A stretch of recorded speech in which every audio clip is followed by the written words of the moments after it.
Well, good afternoon, brethren. This is Farouk, the roster man. And today, the subject that I want to speak on is this. You must learn to conquer your fears. Now, there's very few things that I'm actually afraid of. But I can recall a time when I was back in Nam in the service. I was out in the field in the foxhole with three other men. Really, that foxhole was only big enough really to hold two people. But it was four of us down at that time. It was raining outside, and I could hear people walking above us. I guess they were searching for any American to kill them because they feared we was the enemy over in their country. While laying there in that foxhole, because it wasn't tall enough to stand up, you had to squat down or lay down. I was laying down. While laying there, I felt something crawl up on me. And I thought to myself, oh God, please don't let this be a snake. Because I was definitely afraid of snakes.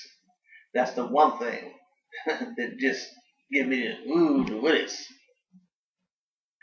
I felt it crawl up my leg.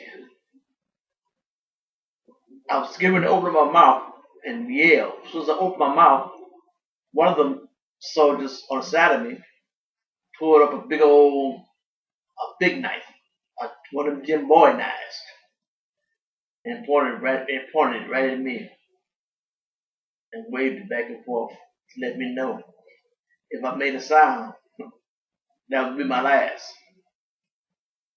I felt it crawling more and more and get to my belly. When it got to my belly, it felt I could I couldn't at that time decide whether it felt cold or warm because I was beginning to freak out. My nerves was jittery, but I had learned over the years if you run into a snake or a rat or a dog or whatever, lay perfectly still. Don't make a move. So as it crawled up, it reached my chest. It was there on my chest. One of the soldiers looked over and he saw it, but he didn't make a move. He just perfectly still, motionless. The snake got to my chest and he raised his head up, and I could see it was what I believe was a python. He started swaying back and forth, just swaying back and forth, looking dead into my eyes. And I just looked into his. I wouldn't move. I wouldn't blink. I wouldn't flinch. I just looked. Just looked. All of a sudden, and I didn't know that I could move that fast. I moved my hand, I guess, with a blink of an eye, and grabbed the snake around the neck. When I grabbed him around his neck, he had opened his mouth at the same time, and I saw at least 3 inches long, about fangs. And there was some ugly things up front, let me tell you. And first thing I thought to myself, oh God, this is it. I'm doing it bite the dust right here. I said, oh, I can't go out like this. I can't go out and down in this foxhole, bitten by a snake, and three other people just sitting there looking at me, one holding a big knife. So if I said something, he would kill me. So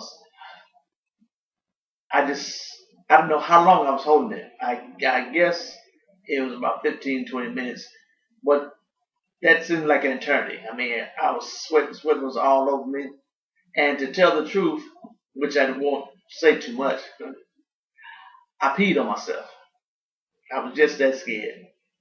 I didn't know which one to be more scared of, the snake or that fellow with that knife. I guess they was waiting for the men to pass by. Because one of them opened his mouth, told me, brother, be cool. Don't move. Just sit, hold his thing. Don't relax your muscles.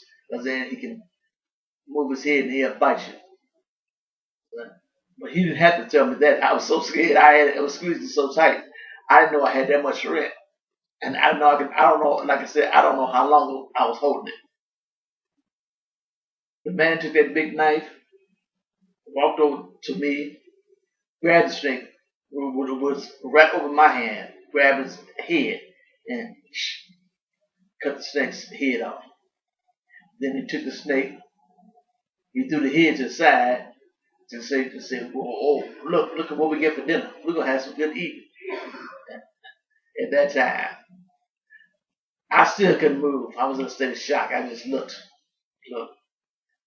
Then fellow with the knife said, I need me a smoke. So I looked at him. As he was getting ready to stand up, I said, brother, don't light no cigarette there. You're going to give our position away. He said, oh man, they gone. He stuck his head out the foxhole, took his cigarette lighter and lit it. As soon as he lit his cigarette, I heard pop, pop. Then his body just fell back in the foxhole. When his body fell upon me, I looked at him. He didn't have no head. His whole head was gone.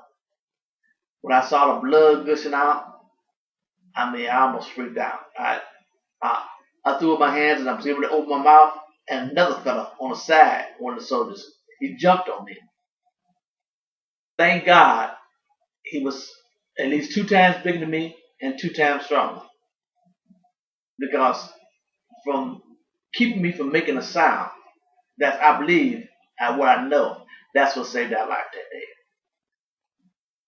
He put his knee in my chest and sat on it.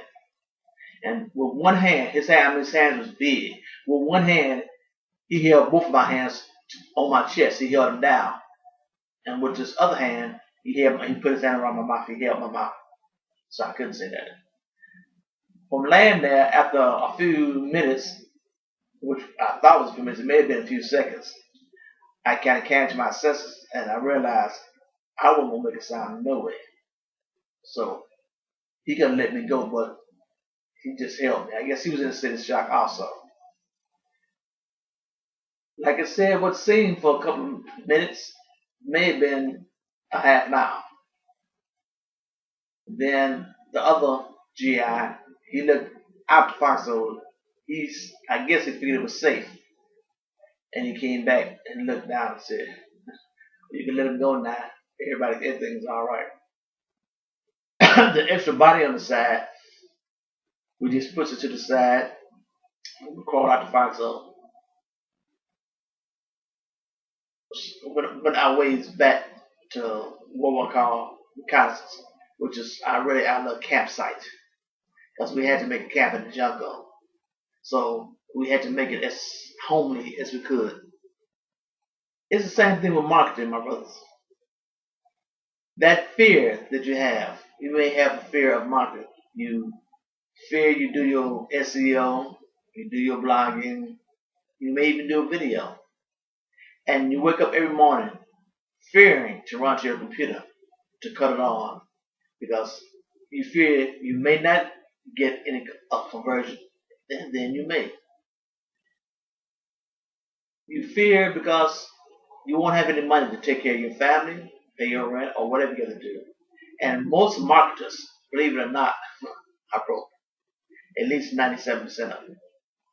So that fear, and that's what it is. It can be a good channel. It can be a negative channel.